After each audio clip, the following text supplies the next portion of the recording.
तो दोस्तों, movie explain series में आपका स्वागत है। आज हम बात करने वाले हैं इटर्नल्स मूवी की।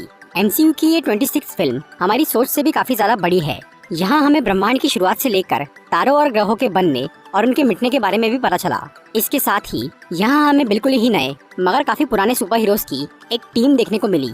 अगर आप इस मूवी को अच्छी तरह समझना चाहते हैं तो ये वीडियो देखते रहिए। कहानी है सेलेस्टियल्स की। सेलेस्टियल बहुत ही बड़े, पुराने और शक्तिशाली अंतरिक्ष जीव है जो कि ब्रह्मांड के सबसे शुरुआती जिंदा प्राणी है।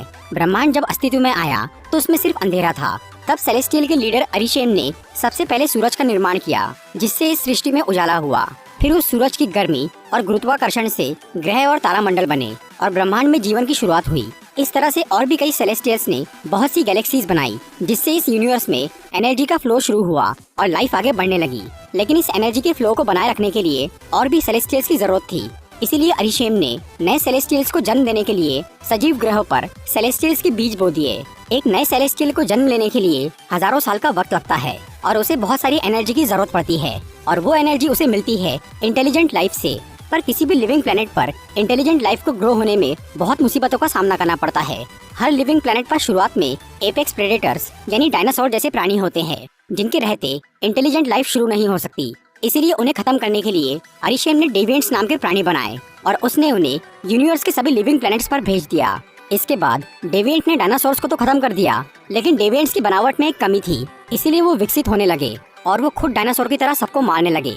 अपनी इस भूल को सुधारने के लिए अरिशेम ने इटर्नल्स नाम के नए जीव बनाए, जो कि इंसान के जैसे ही दिखते थे, मगर वो बहुत ही शक्तिशाली और अमर थे। फिर अरिशेम ने कई सारे इटर्नल्स को यूनिवर्स के हर लिविंग प्लेनेट पर भेज दिया ताकि वो डेविएंट्स को मार सके और इंटेलिजेंट लाइफ की रक्षा कर सके। बाद में जब उन प्लैनेट्स की पॉपुलेशन काफी बढ़ जाती है, तब उसके अंदर से एक सेलेस्टियल बाहर निकलता है। इस प्रोसेस को इमर्जेंस कहा जाता है, जिसमें वो प्लैनेट तबाह हो जाता है। फिर वो नया सेलेस्टियल नए तारों और ग्रहों को बनाता है और इस तरह निर्माण और विनाश का चक्र चलता रहता है।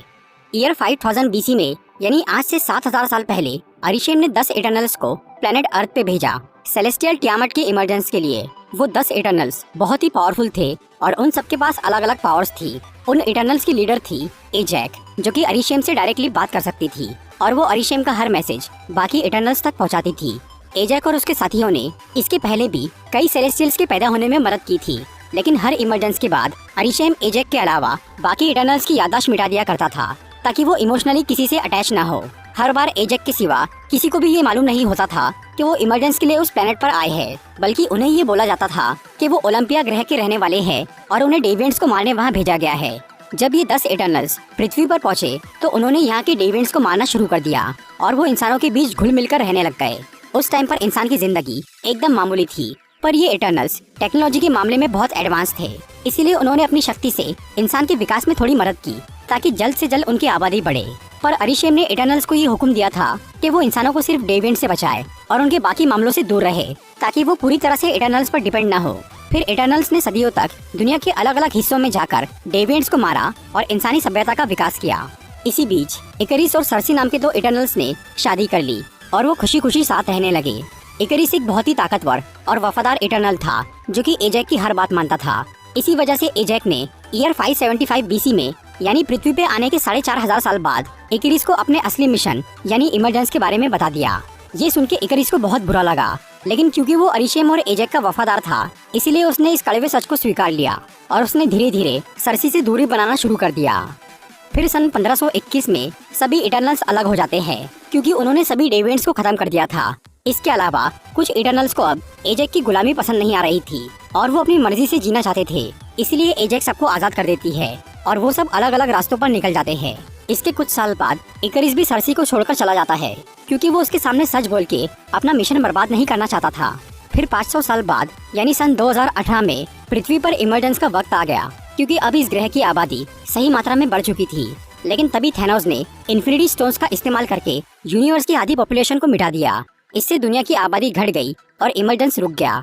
लेकिन उसके 5 साल बाद, यानी सन 2023 में, एवेंजर्स ने इन्फिनिटी स्टोन्स जमा किए और यूनिवर्स की आधी पॉपुलेशन को फिर से जिंदा कर दिया। इससे इमरजेंस फिर से शुरू हो गया और धरती पर अब छोटे मोटे भूकंप आने लग गए। और क्योंकि अब इमरजेंस में सिर्फ 7 दिन रह गए थे, इसीलिए इकरिस एजैक से मिलने उसके घर जाता है। इकरिस इस बात से बहुत खुश था कि अब उनका मिशन पूरा होने वाला है, लेकिन एजैक इससे उदास थी।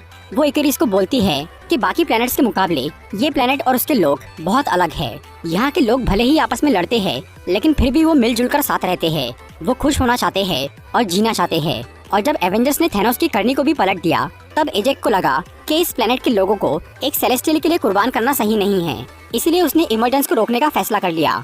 लेकिन इकरिस को ये बात पसंद नहीं आई। उसका ये मानना था कि इंसानों की जिंदगी की बजाय एक सेलेस्टियल की जिंदगी ज्यादा इम्पोर्टेंट है। इसलिए इकरिस मन ही मन एजेक के खिलाफ हो गया। फिर वो एजेक को अलास्का लेकर जाता है। वहाँ पर अब भी कुछ डेविएंट्स मौजूद थे जो कि सदियों पहले बर्फ में दब गए थे, लेकिन अब ग्लेशियर के पिघलने से वो बाहर निकल चुके थे।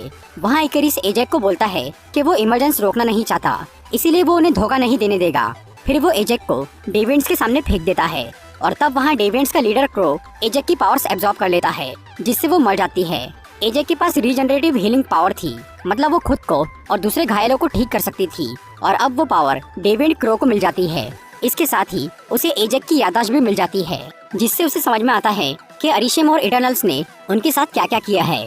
फिर क्रो एजेक की पावर अपने साथियों में भी बांटता है, जिससे वो और ताकतवर बन जाते हैं और वो सभी इटर्नल्स को मारने निकल जाते हैं। उधर इकरिस एजेक की लाश को उनके घर पे छोड़ देता है ताकि किसी को भी उस पर शक न हो। दूसरी तरफ बाकी इटर्नल्स इस सब से बिल्कुल अनजान थे और वो इंसानों के बीच एक आम जिंदगी जी रहे थे। सर्सी अब लंदन के एक म्यूजियम में काम कर रही थी और वो स्प्राइट नाम की एक बच्ची जैसी दिखने वाली इटर्नल के साथ रह रही थी। सर्सी का इकरिस से रिश्ता खत्म हो गया था, इसीलिए अब वो अपने कलीग डेन विटमैन नाम के एक आदमी के साथ रिलेशनशिप में थी।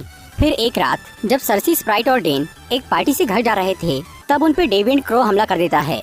सर्सी और स्प्राइट उससे लड़ने की कोशिश करते हैं और तभी इकरिस भी वहाँ आ जाता है, लेकिन वो क्रो को मार नहीं पाता क्योंकि अब उसके पास एजेक की हीलिंग पावर थी।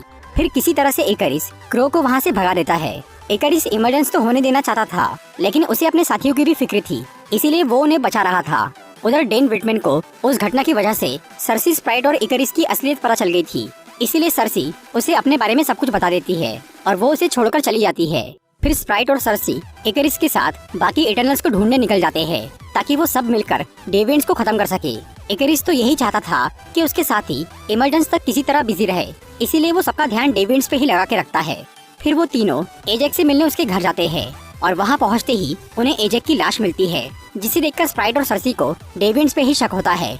फिर जब सर्सी एजेक की लाश के पास बैठती है तो एजेक की बॉडी से वो एनर्जी बॉल बाहर निकलता है, जिसके जरिए वो अरिशेम से बात करती थी, और वो बॉल सर्सी के अंदर चला जाता है और तब सर्सी को अरिशेम की एक झलक नजर आती है।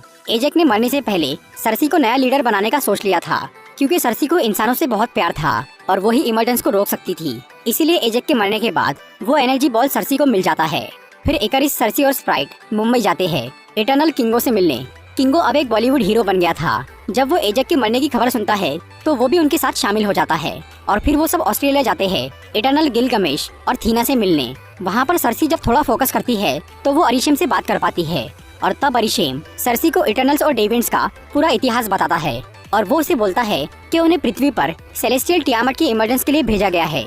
ये सुनकर सर्सी बहुत हैरान रह जाती है और वो अपने साथियों को इस बारे में बताती है और तब सभी लोग उस इमरजेंस को रोकने का फैसला करते हैं। इस काम के लिए वो इटर्नल ड्रुइग की मदद लेने का सोचते हैं। ड्रुइग के पास माइंड कंट्रोल की पावर थी, इसलिए वो ड्रुइग की मदद से टियामट को सुलाने का सोच रहे थे।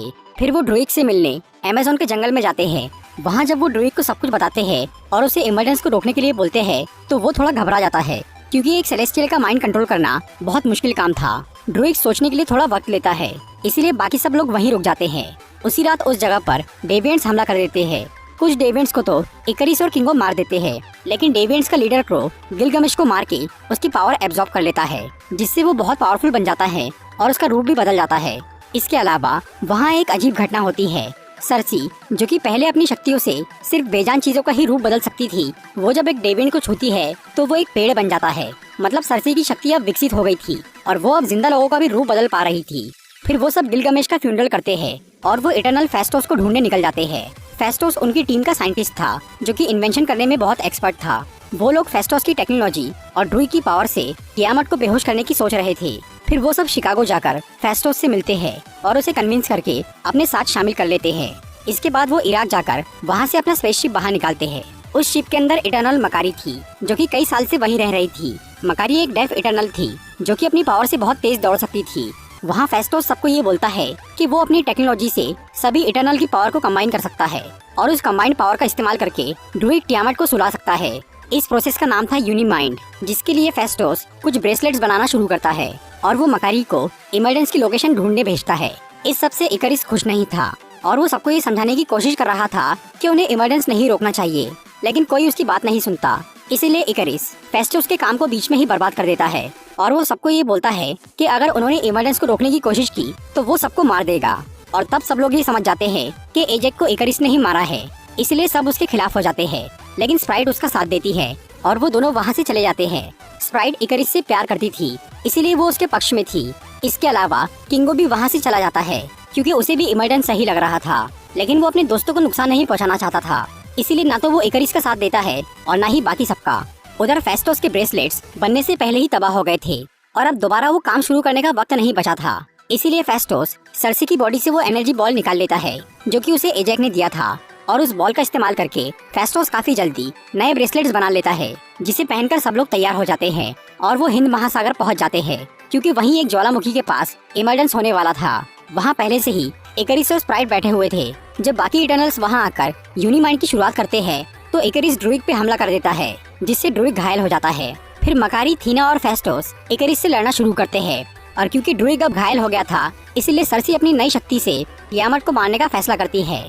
उधर इकरिस और बाकी इटर्नल्स की लड़ाई के बीच में डेविएंट क्रो आ जाता है और वो सबको मारने की कोशिश करता है, लेकिन थीना उससे लड़ती है और वो उसे मार देती है। दूसरी तरफ टियामट जमीन से बाहर निकलने लग गया था, इसलिए सर्सी उसे छूकर उसे पत्थर बनाना शुरू करती है। तभी इकरिस फेस्टोस की पकड़ से छूटकर सर्सी के पास पहुंच जाता है और वो उसे मारने की कोशिश करता है, लेकिन फिर वो रुक जाता है। वो सर्सी से प्यार करता था, इसीलिए वो उसे मार नहीं पाता। और तब सर्सी फिर से यूनिमाइंड शुरू करती है और वो सभी इटर्नल की पावर्स खुद से जोड़ लेती है। इस प्रोसेस में अब इकरिस और स्प्राइट भी शामिल थे और उस कंबाइंड पावर से सर्सी टियामट के जमीन से बाहर निकलने से पहले ही उसे पूरी तरह पत्थर का बना देती है। इससे इमरजेंस रुक जाता है और पृथ्वी बच जाती है। इसके बाद इकरिस को अपने किए पर बहुत पछतावा होता है, इसीलिए वो सर्सी से माफी मांगता है और वो धरती छोड़कर सूरज में समा जाता है। उधर सर्सी के पास अब भी यूनिमाइंड की थोड़ी पावर बची हुई थी। उसका इस्तेमाल करके वो स्प्राइट को एक इंसान बना देती है क्योंकि स्प्राइट को बच्ची बने रहना पसंद नहीं था और वो भी बड़ी होकर दूसरों की तरह जीना चाहती थी।